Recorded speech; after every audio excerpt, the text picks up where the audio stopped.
Friends வணக்கம்.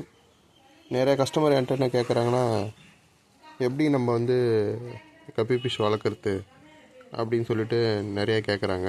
எப்படி growth ஆகுது? இப்போ இந்த டேங்க்கில் பார்த்தீங்கன்னா ஃபுல்லாகவே வந்து ஜெட் பிளாக் தான் விட்ருக்கோம். தெரியுதுங்களா உங்களுக்கு? ஃபுல்லாகவே ஜெட் பிளாக் வெரைட்டி தான். கிட்டத்தட்ட இதில் வந்து ஒரு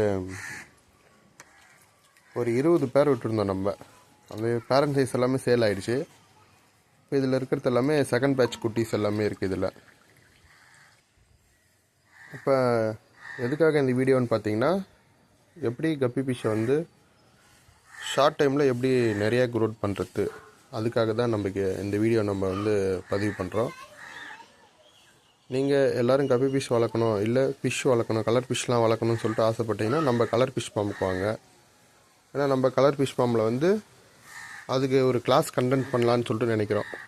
எல்லாருக்கும் எப்படி கப்பி ஃபிஷ் வளர்க்கலாம் அப்படின்னு சொல்லிட்டு கற்றுக் கொடுக்கலான்னு சொல்லிட்டு ஒரு நாள் வந்து எல்லாரையும் கூப்பிட்டு வர வச்சு அவங்களுக்கு கிளாஸ் எடுத்து இருக்கிற தொட்டி எல்லாத்தையும் அவங்களுக்கு விசிட் பண்ண சொல்லிவிட்டு என்னென்ன மாதிரி ஃபுட் கொடுக்கணும், என்னென்ன மாதிரி வந்து டெம்பரேச்சருக்கு மீனை வந்து அடாப்ட் பண்ணணும்,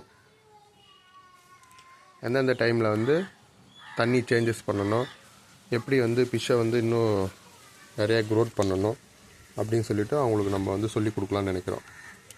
அப்படி தேவைப்படுறவங்களுக்கு விழுப்புரத்தில் இருக்கவங்க யாராக இருந்தாலும் சரி, இல்லை வெளியூராக இருந்தாலும் சரி, நம்ம பேஜில் வந்து கமெண்ட் பண்ணுங்கள்.